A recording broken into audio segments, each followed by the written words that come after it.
Most businesses only focus on growing and expanding, and they give little to no attention to their exit strategies until after exit is staring them in the face. Learn here at Boosting Business Value, brought to you by Blue Sky Business Resources. You'll discover how to shape a more durable and saleable business, and how to implement a powerful, well-planned, and rewarding exit. Join Dr. David Gruder and Jason Tuzinkewich as they deliver actionable tips for lower middle market company owners, executives, and their trusted advisors. Find out where your business currently stands, how you can meet your revenue objectives more reliably, and how to grow your venture to the next level, all with a smooth and fruitful exit in mind. Here are your hosts, Dr. David and Jason. Well, welcome back. In this episode, we are going to provide you with something that, as far as we know, you won't find elsewhere, which is the big picture, a coherent framework around what's involved in selling your business and why it usually takes far longer than it should. We're going to be covering how you can speed up the process of selling your business and, at the same time as speeding it up, overcome the horrible statistics that only 10% of exits are achieved through a sale and only 1% of exits have terms that are truly beneficial to the seller. And if you are a business buyer, you're really going to want to listen to this episode as well, because you're going to see what's involved in preparing a business that you might want to buy, because finding businesses that have done the work we're about to describe can help you overcome the 82% post-acquisition failure rate. So for those of you who are new to this Boosting Business Value podcast, I'm Dr. David Gruder, the business lifecycle exit planning and post-acquisition psychologist for Blue Sky Business Resources. And with me, as always, is my treasured and brilliant co-host, Jason Tuzinkewich, Blue Sky's Chief Operations Officer. So I think we'll start with is, what the devil takes so long? Yeah, really. I'm getting older already, doctor. And the first reason that things take so long is that filling the personal wealth gap you have, the gap between how much you can exit with and how much you want to exit with, is part of why it takes so long. So the necessity here is being able to live the life you desire after you exit. Perfect. Yeah. And that's such a big deal, because if you don't know how much it costs, you can't plan for that cost, right? And to piggyback on that, for most small and medium-sized business owners, 80 to 90% of their personal wealth is living inside of the business, right? So as a big part of filling that personal wealth gap, business owners need to start filling the gap between what they think their business is worth and what it's currently actually worth in the marketplace. That's I will so tell important you, because most owners think their business is worth a lot more than it actually is. And occasionally some owners think it's worth a lot less than it actually is. I will tell you, just this year, I met my first business owner that had an opinion of his business's value that was less than what the market would bear. But then he promptly hopped on his unicorn and rode home. Oh, yikes. So yeah, I mean, understanding where your business is worth is the first step to getting it to where you want or need it to before you can exit. So those two things go hand in glove. Mm-hmm. Yes, for sure. So the third reason that it takes so long is when you don't know and do something about all of the critical planning elements that need to be addressed before you can take your business to market. Yeah. And there's a lot of them, and none of them can happen overnight. So I'm really glad that you bring that up. And then finally, understanding what a good buyer actually looks like for your business and the legacy that you want to have. And then finding that type of buyer who's ready to buy, pay you the price that you're looking for, and then working through the specific elements of getting from finding that buyer to the closing table is frequently an arduous process as well. Oh, for sure. So those are the 4 reasons why it takes so long. And what we're going to unpack with that is what you're going to tell us next. Yeah. So let's take those 4 things. Let's talk about kind of how long these things typically take to fix, that we can get a real picture of this. Why does it take so long? Well, how long is it?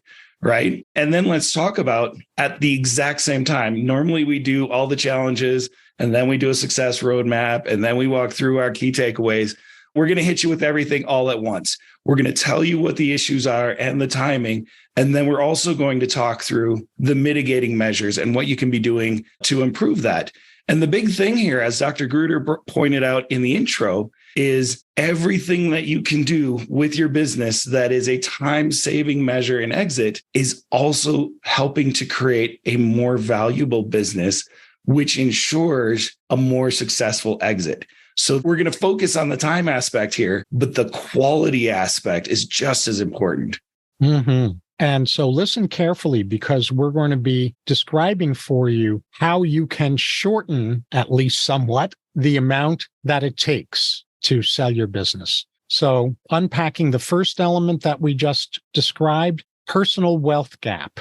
So a common trap is deciding how much you want your company to sell for before you have determined how much money you're going to need in order to live the life you want to live after the exit. That's backwards. It's kind of like a novice financial planner who really isn't very seasoned saying in an initial conversation with a prospective client, how much money do you want to retire with? Well, that's a really important question, but that question is way out of sequence if it's the first question. The first question is, what's your ideal calendar, lifestyle, and legacy? And what is that going to cost? Because that's what's going to tell you how much money you want to retire with. Not some arbitrary pie in the sky, well, I want to retire with X amount of money. That's backwards. It's so true. And also with that financial advisor, what are you going to do with my money? Because that's going to change it too, right? Mm-hmm. Absolutely. And so this is why defining your life after exit is critical to determining how much money you're going to want to sell your business for. And determining that, it takes a while. People don't usually, unless they knew to do this ahead of time, which is what we're encouraging you to do, if they haven't figured this ahead of time, figuring this out can take as much as 3 years. And even if it takes you less than that, filling that gap, figuring out how to fill the gap between how much your business can be sold for versus how much you need your business to be sold for in order for you to live your ideal lifestyle, calendar, and legacy, that could take 3 years or more. So true. And I can't impress strongly enough how hard that process is. We talk to business owners and we say, what are you going to do after you exit? Well, I'm going to golf. I like golf. I'm like, okay, so that'll keep you happy for 3 months. What are you going to do when golfing gets old? Oh, I'll go fishing. Okay, that's another month. But we're talking about years of your life here. So figuring out, what can I do that will get me out of bed with a smile on my face and a bounce in my step for the next 10 years? And that's hard to wrap your brain around when for the last 40 plus years, your life has been consumed by getting up and running your business. Mm-hmm. And I got to say that of all of the things that I do with businesses, among the most exciting and juicing for me is helping owners craft their next life chapter so that they're so juiced about entering it that they're not going to unconsciously sabotage the exit process because they're looking so much forward to a very specific, clear, exciting, enlivening plan for their next life chapter. And that's a big deal. This goes back to the statistics you were talking about earlier. 85 to 90% of transactions that fail in due diligence do so because the owner consciously or subconsciously recognizes that they can't let go of their business. And so having something to go to that's exciting is huge, and it's critical to closing a good transaction. But more than that, when you define your life after exit, the cost profile of that lifestyle is going to be dramatically different. No matter what it is, it's going to be dramatically different than the cost profile of your lifestyle as a business owner. Mm-hmm. So you can't look at your current and historical cost of living to determine what you're going to need in the future. And this is another really big mistake that people make is, well, I live on $200,000 a year and I'm comfortable. I won't need more. Yeah, probably will. So understanding that, wrapping your head around that and defining where is your personal wealth gap, where do you need to be, is the best possible precursor to what I want to talk about, which is the business value gap. Mm-hmm. The whole reason that we built our business the way that we did is because the first few years I was in mergers and acquisitions, I would meet business owners who were ready to sell. And they were ready to sell up here, but nothing else was ready to sell. And I saw a lot of M&A transaction advisors taking those businesses to market and either having the business transaction blow up in due diligence, sell at a discount that the seller wasn't happy with, or sell at a reasonable price and have the buyer holding a bag of goods that didn't give them the return that they were expecting on their investment. So understanding the business value gap is the first place to say, okay, here's where we're at. Now, how do we get up here? And that often takes a long time. I mean, even if the fixes that will improve your business value are easy, even if you've got a poor cost of goods because you're carrying too much inventory and you're actually suffering waste with raw product on the shelf, and if you just fix your inventory practices, your cost of goods goes down and your profitability improves. That's super straightforward, right? It's easy to say. It's even relatively easy to fix. But you're not going to get value for that fix until you have 3 years of financial track record showing that margin is durable. So even the easiest thing I could think of off the top of my head, as far as a fix to improve business value, is going to take 3 years to prove out. And most businesses don't have those easy fixes because business owners, by and large, are pretty smart operators. It's the sneaky stuff that needs to be fixed to really mitigate risk so that they can get value. And so some of the things that need to be done in order to facilitate this, but also to get to accurate business value and track consistent financial performance, is getting your financials audited. One, that is paying for an expert extra set of eyes to comb through the details of your financial reporting to make sure that nothing's missed. But two, that is handing a buyer third-party approved set of financials that they don't have to pay extra money to bring in a forensic accountant to do a quality of earnings on because somebody's already done that work. So it speeds up that due diligence time. It gives you the most accurate assessment of where your business is today so that you know exactly what can and should be fixed. And it will improve your value because there's less risk in third-party forensically approved financials. Documented systems. When a business owner is the key center of knowledge for how things get done, and that business owner wants to leave, guess what? You can't leave for 2 years until you train a couple other people to have that knowledge. But if the business owner and the entire team is documenting what they do so that anybody can come in, get trained by somebody who understands the process, have a documented handbook to refer back to if they get confused, and turn out consistent product quality, well, now it's a lot easier for that business owner to leave. And then just making sure there's consistency, making sure that if you want to sell your business with this story of capacity for growth and a market that desires your product enough that you can grow, well, then you're going to have a few years of consistent growth to support that story, right? Nobody's going to pay you maximum value on a hockey stick. They're going to pay you maximum value on a steady trajectory. So you need years to show that steady trend. And then understanding where you are compared to your business peers within the industry. A lot of business owners focus so much on being perfect inside their walls that they forget that there's a whole industry out there that they're competing against. And although you as a business owner are exceptional at many, many, many things, if you don't know where the bar is, you'll probably get to a point where you're optimizing the heck out of something you're already crushing to the detriment of something where you've got a lot of opportunity to improve. So understanding where you fit against your industry peers in key performance indicators and making sure that you are operating at or above those industry peer benchmarks in all cases is going to give you better cash flow, a more durable and robust business, a competitive edge as you're working in your business. But when it comes time to sell, you're placing yourself in the upper quartile of your peers who may also be looking to sell.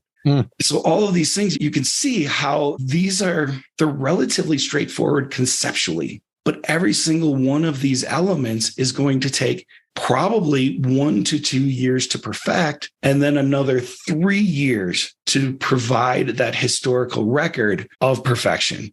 And so when we talk about closing the business value gap, we're talking about a 5-year investment in time, many times. And if you are a business owner who in your head is ready to leave, how are you going to drive excellence for another 5 years? Yes. Incredibly well said and so important. What you're doing is you're breaking the don't talk rules in the industry and exposing what really needs to be handled. So in this journey through the 4 big challenges with why it takes so long and solutions that can shorten the time it takes, the personal wealth gap is about, are you ready to sell? The second, the business value gap, is about, is your business ready to sell? And the third gap is readiness gap, which is your business ready to buy? So I want to emphasize that being ready to sell is not identical to being ready to be bought. They're both crucial. They're not identical. In the exit readiness gap, the things that need to be paid attention to, first of all, is your silent partner. And what you're fond of asking people, Jason, is, who's your silent partner? And the business owner don't have any obvious silent partners. They'll usually say, I don't have any, to which you are brilliant in responding, well, guess what? You do have a silent partner. It's the government. It's the amount of money that the government is going to bite out of your sale. So how are you going to do tax mitigation, and how are you going to incorporate that tax bite into how much you need to sell the business for in order to be able to live your ideal calendar lifestyle and legacy? Yeah, and that's such a big deal because, if you think about it, on its surface, the government has 40% equity of your exit. That's where they start. And we want to get them down to 10% or less of your equity so that the value you built in your business is going into your life after exit. And there are a lot of things that can be done in this area, and all of them take time. So this is a big one that a lot of people think about when a lot of business owners I talk to think about the tax implications of the sale for the very first time when they're executing the letter of intent. And there's just no time to do anything at that point. Yes, crucial. So that's part of the exit readiness gap. Another dimension in the exit readiness gap is succession, leadership transfer. How are you going to ensure that your business is going to continue to flourish under new ownership? How are you handling your succession planning? How are you going about discovering who wants to stay in your business after it's sold, who wants to leave? With those who want to stay, helping them become indispensable so that the new owner, it's going to be really clear to a competent new owner, and that's all you want is a competent new owner. Otherwise, they'll destroy your business after they purchase it. Making sure that the people that stay on with the business are viewed as indispensable to the new owner, and making sure that whoever is going to leave the business, the new owner is not caught holding the bag, but where there is a plan for succession so that those missing roles are going to be filled in a good way. And this goes back to what you were saying about documented systems. If the people who are leaving haven't documented what they do, why they do it, how they do it, et cetera, if they haven't documented that in a really detailed kind of way, they haven't documented that to the level of detail that's necessary so someone new who comes into that position can have a good solid running start from day one. So that's another dimension of the exit readiness gap that needs to be filled. Yeah. And I just want to jump in here because this is another one that's really hard for the normal entrepreneur and business owner to deal with, which is the key to a great transfer of control and succession plan is making everybody on your team indispensable while making yourself superfluous. It's really hard for a person who's driven hard and led the team and built this business from the ground up to say, okay, now I'm going to shift gears and go from being the critical heart of this organization to being an extra character so that when we sell, I can go and retire. So it takes time just to wrap your brain and your ego around that way of thinking as a business owner and leader, but it's really, really valuable and terribly important. Well said. And then, like you said earlier, also under the business value gap, the exit readiness gap is about proper market positioning. Where do you fit? What does your business provide that makes it the only? Or is it what you're providing that's the only version of that in the marketplace? Or do you have a specialized version of what you're providing that's the only version for a specific niche or subset of the overall marketplace, that they wouldn't want any other version because your version is custom made for a subset of your marketplace? So proper market positioning is another key gap to fill in exit readiness. The next gap is what we referred to earlier as well, which is next life chapter crafting. So if you haven't crafted that next life chapter for yourself in the ways we talked about before, you are going to unconsciously undermine exit preparation and the actual exit process.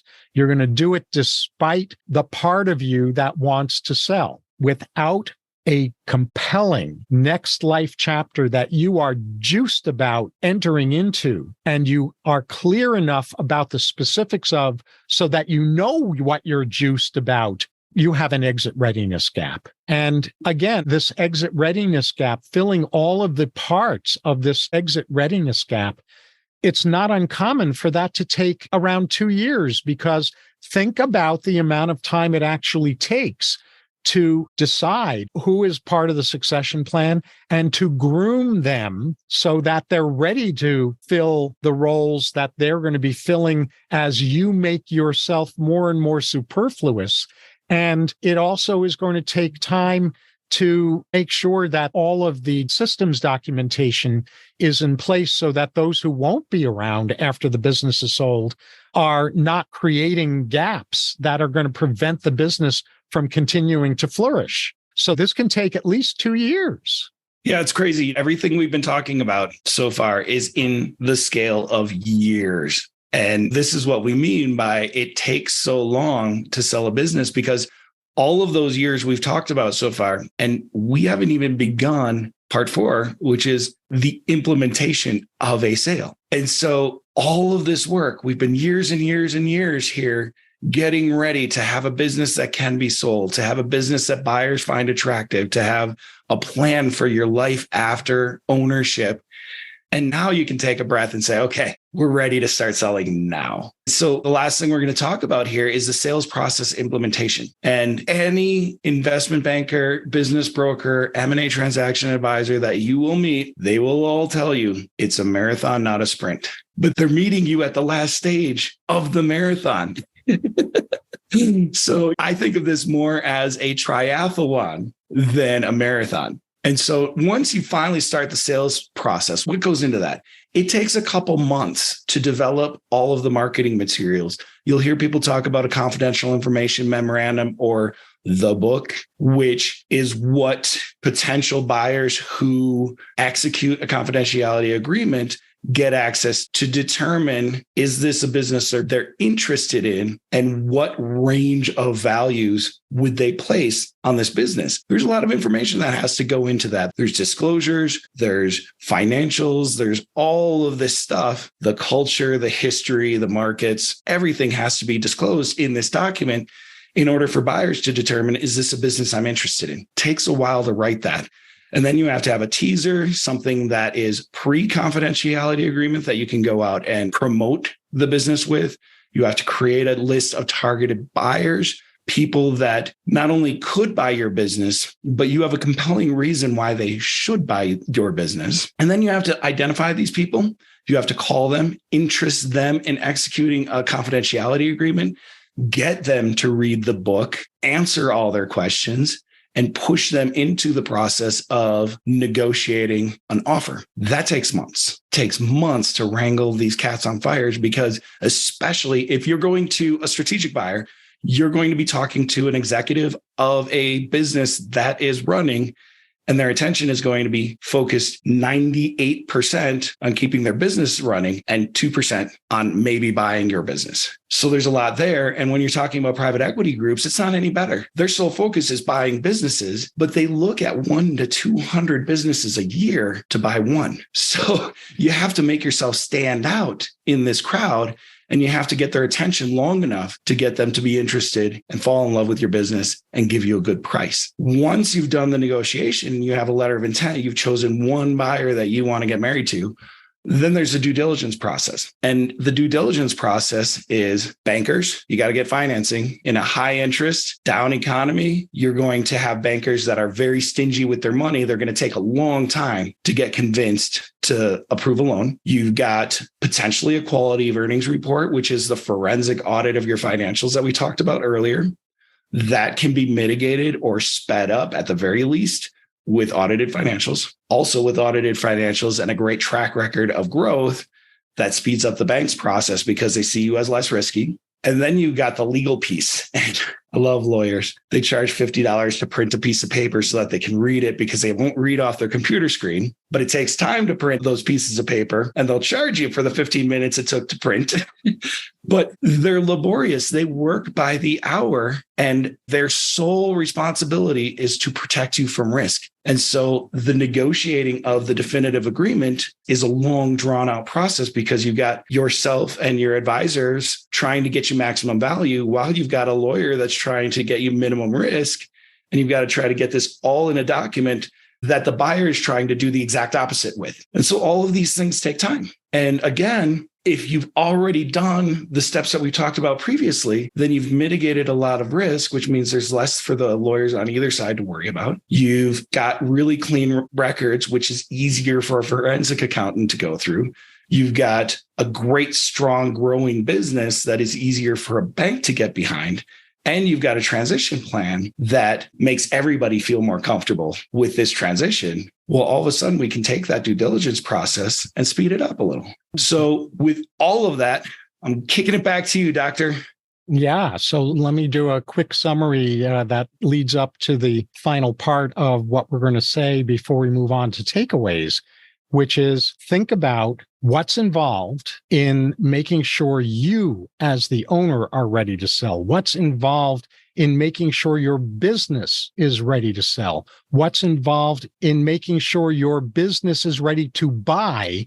And what's involved in making sure your business is attractive to the right seller. And this process, the bad news is that if you haven't been proactive in dealing with these gaps all along the way, this entire process can take as long as 8 years. Now, before you get completely overwhelmed by that time frame, if you take to heart what we've covered in this episode, you can reduce that amount of time to as little as 12 months if you've done these things all along through your business lifecycle journey.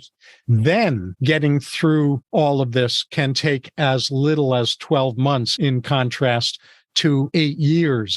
So the time it takes is dependent on how small or large these 4 gaps are in your business at this current time and how personally ready you are to sell. So take heart. There are ways to reduce how long it takes to sell your business, but only if you know what's needed and you're doing what's needed proactively, so that by the time you get to the point where it's actually time to sell the business, you're not going to be spinning your wheels, pulling your hair out, feeling frustrated, and feeling blindsided by everything you didn't know to do beforehand. Exactly. And if you're at all like me, you got to protect every strand of hair you got because it's a diminishing commodity, right? So that was a lot, Doctor. We've really given a little bit of a fire hose on this one, but I think it's important stuff. And I think that it's something that we can reinforce with business owners and with advisors as we continue with this Boosting Business Value podcast. But let's kind of wrap this all up. So I'm going to start with my big takeaway, and then I'd love to hear what yours is. For me, the biggest takeaway is we gave you 4 different gaps within a business and within your personal life that will need to be closed and that take a good amount of time to close before you can exit successfully, right? And my big takeaway is 3 out of 4 of those, your personal wealth gap, your business value gap, and your exit readiness gap, all of those are things you can be working on right now.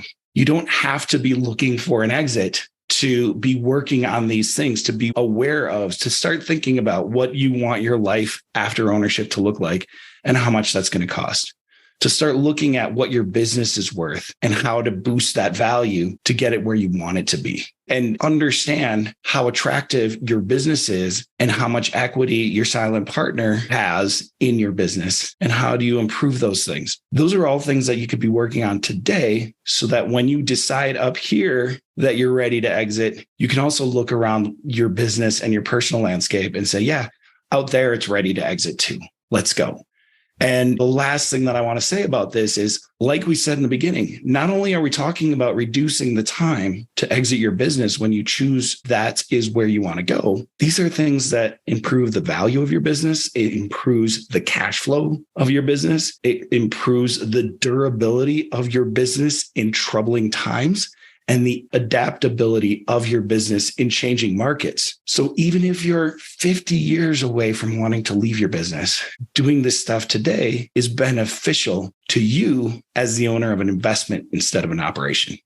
Incredibly well said, and so well said that I'm going to do a shameless plug, which is Blue Sky Business Resources is designed to attend to all of these gaps in an integrated, comprehensive way. And that's part of what excites me about being affiliated with Blue Sky Business Resources.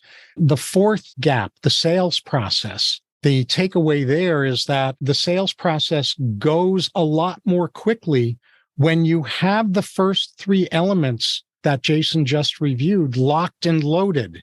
You can cut this time frame, the time frame for the sales process, by as much as half, from 18 months to 9 months, let's say. If you've got everything lined up that needs to be lined up in order for your business to actually be attractive to the right seller. So the final takeaway with that in mind is the time to start is now, not tomorrow, not next month, not next year, now, because doing that is what's going to be the remedy that saves you time in reducing the amount of time it takes to exit your business.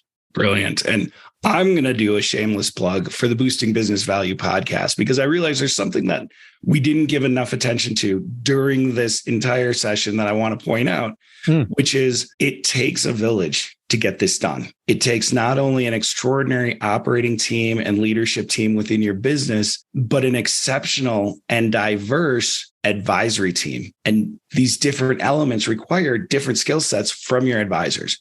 And so just my last thing here is, if you're new to the Boosting Business Value podcast, we did a 3-part series a while back called The Teams You Need.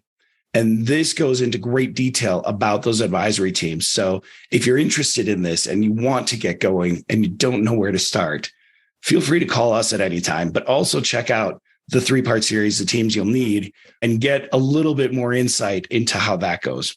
And with that said, on behalf of the eloquent and amazing Dr. David Gruder, as well as myself, thank you so much for listening to the episode. We have a lot of fun making these. We get excited about the content as we craft them. We hope it's as meaningful to you as it is to us.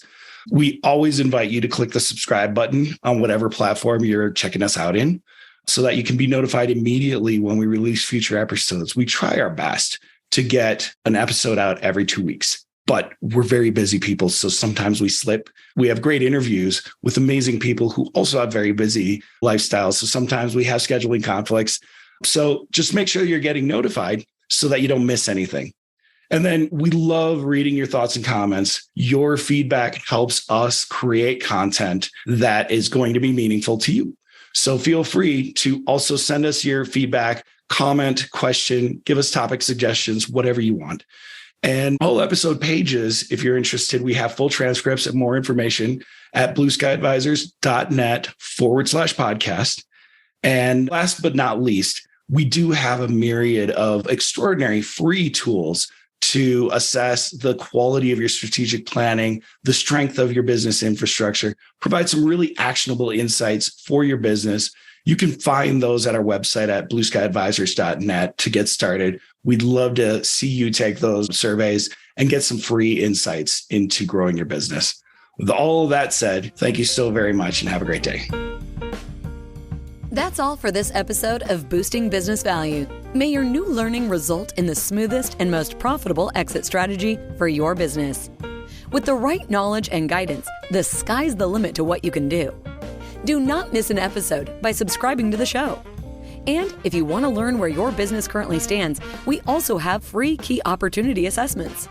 Find all of them at blueskyadvisors.net/podcast. Thank you for joining us. See you on the next one.